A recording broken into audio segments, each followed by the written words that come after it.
ત્યારે ખેડૂતોની રજૂઆત આવી હતી કે ભાઈ ખાતરનો ડીએપી નો પ્રશ્ન છે. આ જયેશ રાદડિયાની જવાબદારી છે તમારે કિરીટભાઈને ફોન નથી કરો, તમારે જ્યાં ખાતરની જરૂર પડે ત્યાં મને કહેજો, અહીંયા તમે માગશો ને એટલે બીજે ત્યાં રેક તમારા પાદરમાં આવીને ઊભી છે. કહુઆવડની ઉજવણી કરવામાં સુપ્રસિદ્ધ થયેલી ભારતીય જનતા પાર્ટીને કોણ સમજાવે કે આઝાદીના 95 વર્ષ પછી જો ખાતરની જાહેરાતો કરવા આવવું પડતું હોય તો ડૂબી મરવું જોઈએ. તમારે ખાતર ના મળતું હોય તો કહેજો, પહેલા તો શરમ આવવી જોઈએ તમને બોલતા પહેલા કે આજે અમારો જગતનો બાપ દિવસે દિવસે દેવાદાર બનતો જાય છે, એની પાછળ જો કોઈ જવાબદાર હોય તો આ કૃષિ વિરોધી નીતિ ધરાવતી આ ભારતીય જનતા પાર્ટીની સરકાર જવાબદાર છે. ભાઈ જેવો ચૂંટણીનો માહોલ આવે એવું નેતાઓને ખેડૂતો યાદ આવે, ગામડું યાદ આવે, તૂટેલા રસ્તા યાદ આવે, પાણીની સમસ્યાઓ યાદ આવે, ગ્રામજનોની જે બાકીની સમસ્યાઓ એ બધું યાદ આવે. પણ ચૂંટણી પૂરી થઈ જાય ને જીતી જાય પછી આ બધું યાદ કેમ નથી આવતું? સવાલે એ ઊભા થઈ રહ્યા છે. વાત આજે વિસાવદરની કરવી છે કે જ્યાં કિરીટ પટેલના સમર્થનમાં જયેશ રાદડિયા છે, તેમણે એક નિવેદન આપ્યું હતું કે મને ફોન આવે છે ખેડૂતનો કે અહીંયા ડીએપી ખાતર નથી, અમને આ ખાતર નથી મળતું, ત્યારે અડધી રાતે અમે ત્યાં ડીએપી ખાતરની વ્યવસ્થા કરાવી દીધી હતી. આ પ્રતિક્રિયાની સામે વળતો જવાબ આમ આદમી પાર્ટીના નેતા રાજુ કરપડાએ આપ્યો અને કહ્યું છે કે આટલી દમથી જીતેલી સરકાર હોય, તમારી સત્તા હોય ને તમને ખાતર માટે તમને ફોન કરવો પડે અને તમારે ખાતરો માટે મોટી મોટી એડવર્ટાઇઝ કરવી પડે, ડૂબી મરવું જોઈએ. આ શબ્દો મારા નહીં, પણ આ શબ્દો આમ આદમી પાર્ટીના નેતા રાજુ કરપડાના છે કે જેમણે જયેશ રાદડિયાના નિવેદન સામે વળતો જવાબ આપ્યો. નમસ્કાર, આપ જોઈ રહ્યા છો ન્યૂઝ રૂમ અને આપની સાથે હું છું ભાવિક. પહેલા તો તમે અમારી ચેનલને સબસ્ક્રાઇબ ન કરી હોય તો અમારી ચેનલને સબસ્ક્રાઇબ કરો, બેલ આઇકનને દબાવો જેથી કરીને પડના સચોટ સમાચાર તમને તમારા મોબાઈલ પર તરત જ મળી રહે.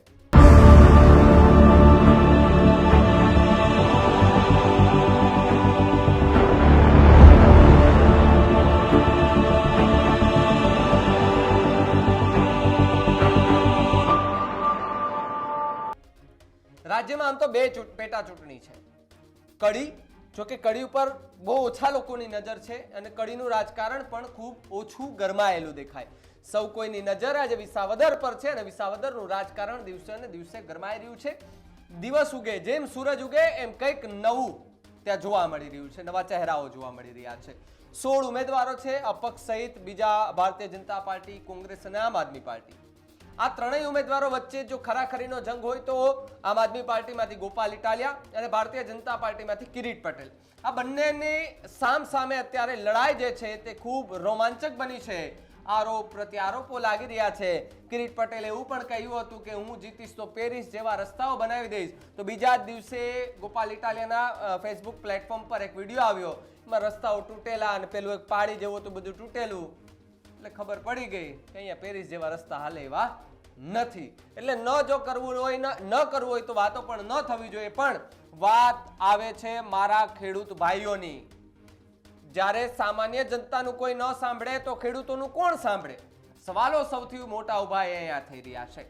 જ્યારે મંચ પરથી જયેશ રાદડિયા એવું નિવેદન આપે છે કે મને ખેડૂતનો ફોન આવે છે, તાત્કાલિક હું એમને ખાતરની વ્યવસ્થા કરાવી આપું છું.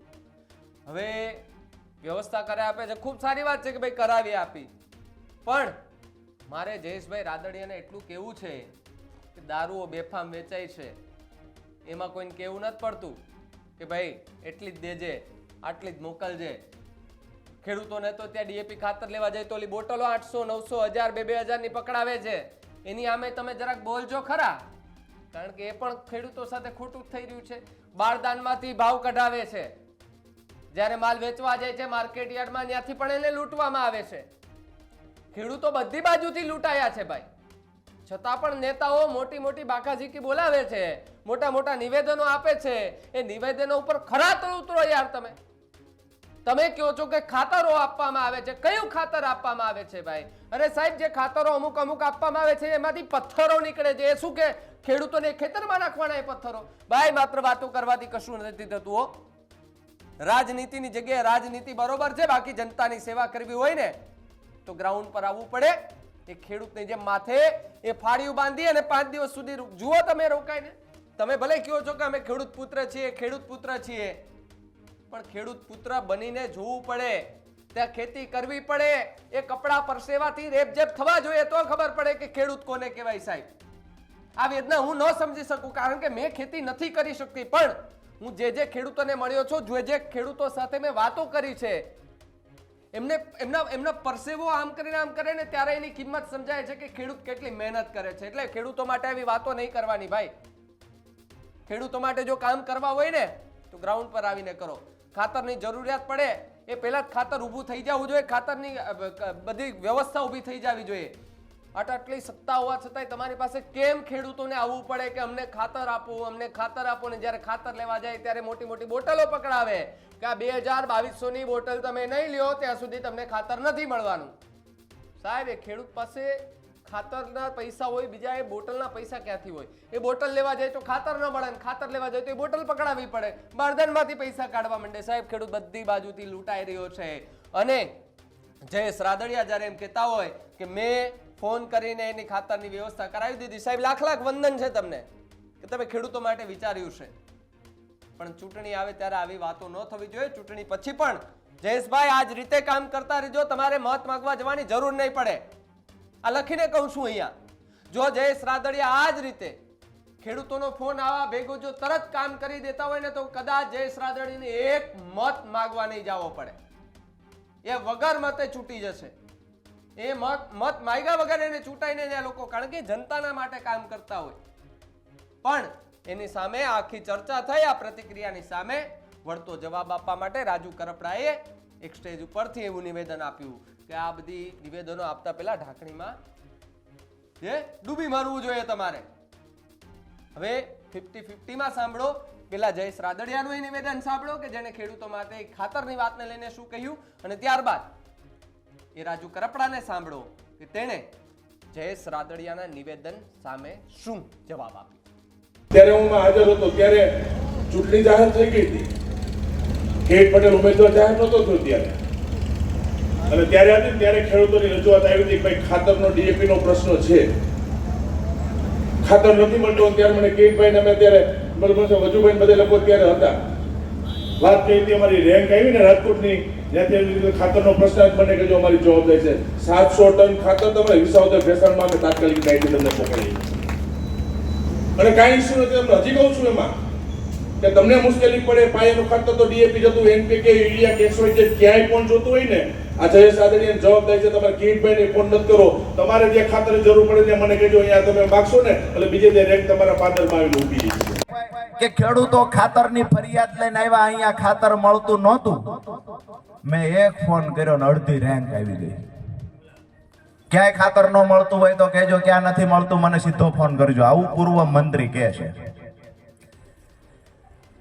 હંમેશા કહુવાવડની ઉજવણી કરવામાં સુપ્રસિદ્ધ થયેલી ભારતીય જનતા પાર્ટીને કોણ સમજાવે કે આઝાદીના 95 વર્ષ પછી જો ખાતરની જાહેરાતો કરવા આવવું પડતું હોય તો ડૂબી મરવું જોઈએ તમારે.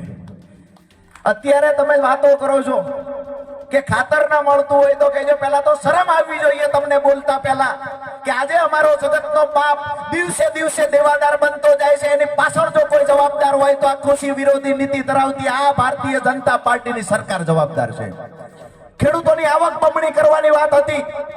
અહીંયા ભારતીય જનતા પાર્ટીના ઉમેદવારના છેલ્લા 1 વર્ષમાં 5 ગણી આવક થઈ ગઈ. આવકની વાત હતી, ખેડૂતની ડબલ કરવાની. ભારતીય જનતા પાર્ટીના એક વ્યક્તિની આવકો વધતી જાય છે.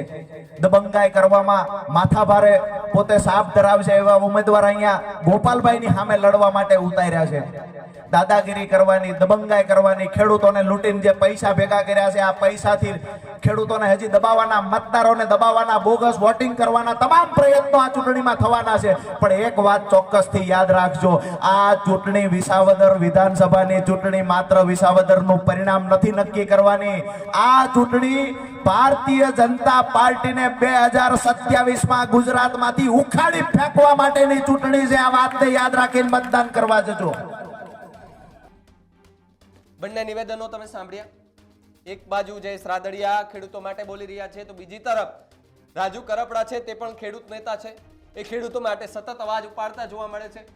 બંને ખેડૂત આગેવાનો કહી શકીએ કે બંને ખેડૂત આગેવાનો એકબીજાને આમને સામને જોવા મળે છે, કારણ કે આ લડાઈ આમ આદમી પાર્ટી અને ભારતીય જનતા પાર્ટીની વચ્ચે છે. એટલા માટે થઈને આ છે. પણ ખેડૂતો માટે ન માત્ર વાતો થવી જોઈએ, એ પછી રાજુ કરપડા ભલે કરતા હોય, એ જયેશ રાદડિયા ભલે કરતા હોય, ખેડૂતો માટે જો કરવાનું હોય ને તો એ કામ સત્તામાં બેઠેલી સરકાર તમારે કરવાનું છે. ખેડૂત મૂંઝાય એ પહેલા ખેડૂતના ખંભે હાથ મૂકીને તમારે કહેવાનું છે કે તમે મને મત આપ્યો છે ને, હું તમારો જનપ્રતિનિધિ છું ને, તમારે મૂંઝાવાની જરૂર નથી બાપ. હું બેઠો છું ત્યાં સુધી તમારે ખાતર જે જોઈએ બધું અહીંયા વ્યવસ્થા તમને કરાવી દઈશ.